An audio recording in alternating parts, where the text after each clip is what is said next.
The nurse smiled when she saw me again. Same recliner, same needle, same $40. It had been 3 weeks since my wife left. I hadn't touched the bed since. The couch was enough.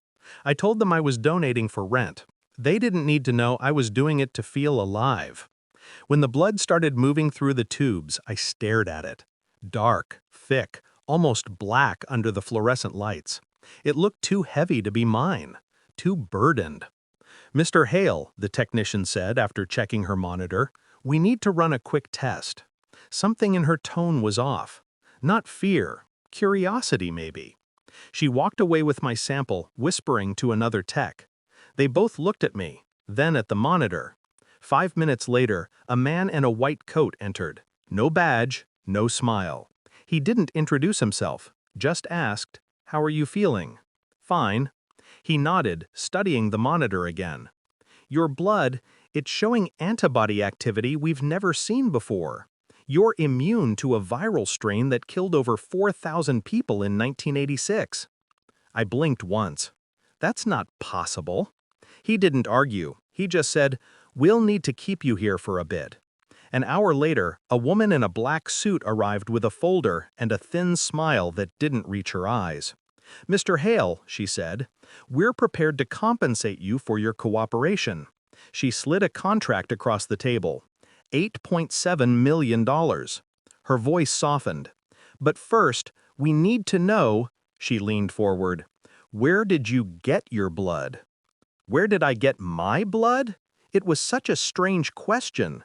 But the way she asked it, like she already knew the answer, made something tighten in my chest.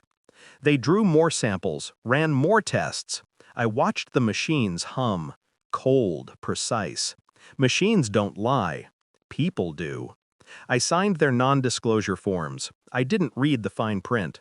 My eyes kept returning to the number. 8,700,000. It wasn't money. It was silence. I walked home that night with a paper wristband still on. The apartment smelled like her perfume. Subtle, sweet, expensive. She'd left most of her things behind. Too clean of a departure to be impulsive. The last message she sent still sat unopened on my phone. "Don't hate me for this." I didn't open it. Not yet. Instead, I went to the bathroom mirror and studied myself under the light. Immune to something that killed thousands? Why me? I wasn't special. I wasn't even healthy. But she was in medical research, worked with pharmaceuticals.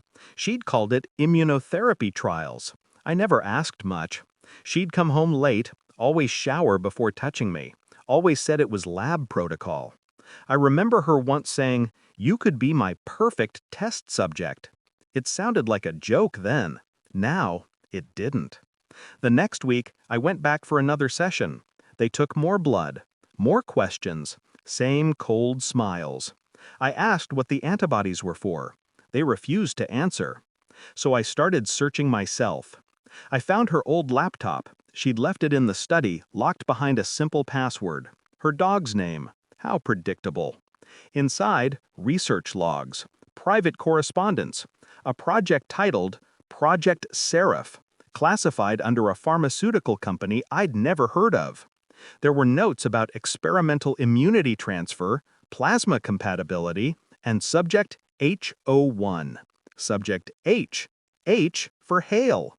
I scrolled further. Date, February 3rd, 1986.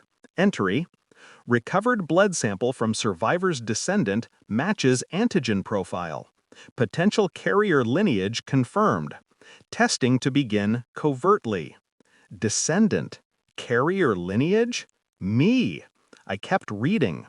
Trial exposure successful. Antibodies active. Subject unaware. My hand froze. Unaware. I checked the timestamps. The day after my wife's anniversary surprise dinner. The one where I'd felt dizzy afterward. Where she'd insisted I drink more wine. Where she'd smiled a little too calmly as I fell asleep early. She didn't leave because of a fight.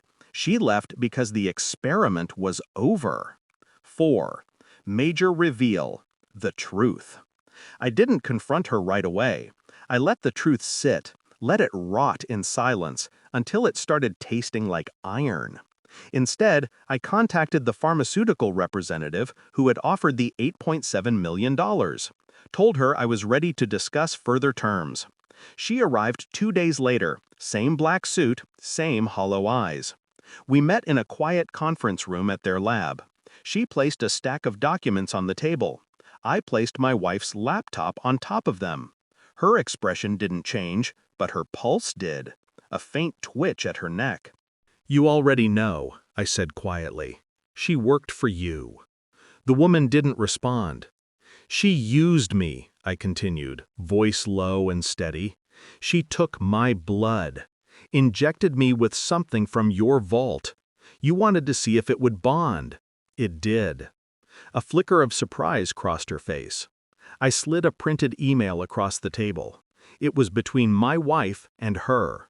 The subject line read, "Subject H01 exhibits stable resistance. Prepare transfer protocol." The woman leaned back, exhaled through her nose. "You weren't supposed to see that." "No," I said. "I wasn't supposed to survive." Silence filled the room. Then she smiled faintly, almost admiringly. "She said you were resilient." She said a lot of things.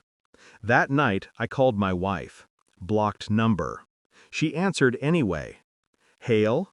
Her voice trembled slightly. "You shouldn't be calling me." "I know," I said, "but you should see what they offered me." Pause. Then softly, "Don't tell me you signed it." "I did." She exhaled, shaky. "You don't understand what they'll do. That immunity, it's not supposed to exist naturally. They'll drain you dry, Hale." I smiled to myself. "They already did, years ago, when you were with me." A silence heavy enough to suffocate both of us. Finally, she whispered, "You were never supposed to find out." "I know," I said, "but you made one mistake." "What?"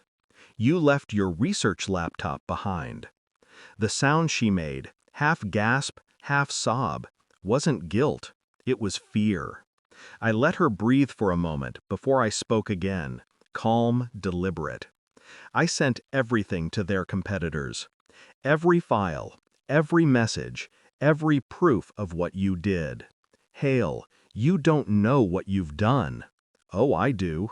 I just changed the blood thereafter." Click. They tried contacting me again. Emails, letters, visits. I never answered. I moved 3 cities away, changed my name, and stopped donating plasma. But sometimes I look at the veins in my arm and wonder what's still flowing there, what she left behind. A cure, a curse, or both. The world believes immunity is a gift. They never think about what it costs to earn it. When I close my eyes, I still hear her voice in that sterile room.